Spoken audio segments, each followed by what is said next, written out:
السلام علیکم ورحمۃ اللہ وبرکاتہ۔ آج نظر اتارنے کا سنت طریقہ کیا ہے انشاءاللہ میں آج آپ کو بتلاؤں گا۔ دیکھا جاتا ہے کہ اکثر گھروں میں ہماری ماں بہنیں ایسی ہیں کہ جو نظر اگر کسی کو لگ جاتی ہے، ان کو لگ جاتی ہے یا پھر بچوں کو نظر لگ جاتی ہے تو وہ طرح طرح کے طریقے اپناتی ہیں۔ دیکھا جاتا ہے کہ کوئی پانی سے نظر اتارتا ہے، کوئی آگ سے نظر اتارتا ہے، کوئی مرچوں سے نظر اتارتا ہے، تو کوئی اسی طریقے سے چپلوں سے نظر اتارتا ہے۔ اور یہ سارے طریقے ایسے ہیں جس کا شریعت سے کوئی تعلق نہیں ہے، اور یہ طریقے کو وہ اپناتی ہیں اور ان کو جو ہے ایسا لگتا ہے کہ اب نظر بد ختم ہو گئی۔ ایسا نہیں ہے۔ اللہ کے رسول صلی اللہ علیہ وسلم نے ارشاد فرمایا، العین حق، نظر لگنا حق ہے، نظر لگنا حق ہے۔ اللہ کے رسول صلی اللہ علیہ وسلم نے فرما دیا۔ تو نظر اگر آپ کو لگی ہے تو اس کا طریقہ بھی اللہ کے رسول صلی اللہ علیہ وسلم نے بتایا ہے کہ اگر نظر لگ جائے تو آپ سورہ فاتحہ پڑھیں، آیت الکرسی پڑھیں اور معوذتین پڑھیں، اور اس کے بعد اس دعا کو پڑھیں، اعوذ بکلمات اللہ التامہ من کل شیطان وہامہ ومن کل عین لامہ، اور اس کے بعد بسم اللہ اللہم اذہب حرہا وبردہا وبصبہا، اور آخر میں قم باذن اللہ، یہ کہیں۔ یہ طریقہ ہے جو اللہ کے رسول صلی اللہ علیہ وسلم نے بتلایا ہے، اور ہمیں چاہیے کہ ہم اپنے نبی اکرم صلی اللہ علیہ وسلم کے طریقے کو اپنائیں اور خرافات اور فضول کاموں سے بچیں۔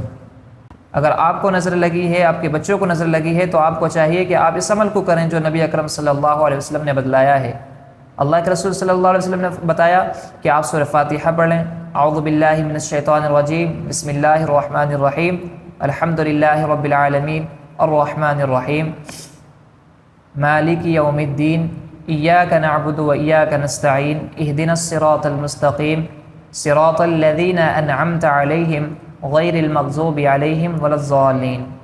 سورہ فاتحہ پڑھنے کے بعد میں آیت الکرسی پڑھ لیں، اللہ لا الہ الا هو الحی القیوم لا تأخذه سنة ولا نوم له ما في السماوات وما في الأرض من ذا الذي يشفع عنده إلا بإذنه يعلم ما بين أيديهم وما خلفهم ولا يحيطون بشيء من علمه إلا بما شاء وسع كرسيه السماوات والأرض ولا يعوده حفظهما وهو العلی العظیم۔ آیت الکرسی پڑھنے کے بعد آپ معوذتین پڑھ لیں۔ معوذتین کہتے ہیں سورہ فلق، سورہ ناس، قل اعوذ برب الفلق اور قل اعوذ برب الناس کو، ٹھیک ہے؟ پہلے قل اعوذ برب الفلق پڑھیں گے، پھر قل اعوذ برب الناس پڑھیں گے۔ بسم اللہ الرحمن الرحیم، قل اعوذ برب الفلق من شر ما خلق ومن شر غاسق اذا وقب ومن شر النفاثات في العقد ومن شر حاسد اذا حسد، بسم اللہ الرحمن الرحیم،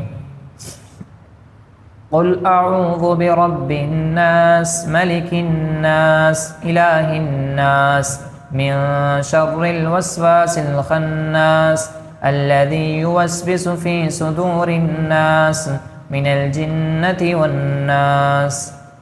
سورہ فلق، سورہ ناس پڑھنے کے بعد آپ اس دعا کو پڑھیں، اعوذ بکلمات اللہ التامہ من کل شیطان وہامہ ومن کل عین لامہ۔ اس کے بعد آپ یہ پڑھیں، بسم اللہ اللہم اذہب حرہا وبردہا وبصبہا، آخر میں قم باذن اللہ کہیں۔ اور انشاءاللہ آپ جب اس عمل کو کریں گے تو اگر آپ کو نظر لگی ہے یا آپ کے بچوں کو نظر لگی ہے، اور اس عمل کو کرنے کے بعد آپ دم کر لیں گے، اس طرح سے اپنے ہاتھوں پر پھونک لیں گے اور اس پورے جسم پر جو ہے پھیر لیں گے اپنے ہاتھوں کو، جہاں تک آپ کے ہاتھ جو ہے پہنچ سکیں، تو آپ کا جو ہے نظر ختم ہو جائے گی۔ اور اگر ہم ایسی طریقے اپناتے رہے، پانی سے، آگ سے، مرچوں سے، چپلوں سے نظر اتاریں گے، تو اس سے فائدہ نہیں ہوگا، یقین رکھیے۔ آپ نبی اکرم صلی اللہ علیہ وسلم کے طریقے پر عمل کرتے ہیں تو آپ کی نظر بھی ختم ہو جائے گی، اس کے اثرات بھی ختم ہو جائیں گے، اور کسی طریقے کا کوئی جادو وغیرہ کے اثرات ہوں گے تو وہ بھی ختم ہو جائیں گے آپ اس عمل کو کریں گے تو۔ اللہ رب العالمین دین کی صحیح سمجھ عطا فرمائے، خرافات اور بدعات سے حفاظت فرمائے، اور نبی اکرم صلی اللہ علیہ وسلم کے طریقے کے مطابق زندگی گزارنے والا بنائے۔ آمین۔ السلام علیکم ورحمۃ اللہ وبرکاتہ۔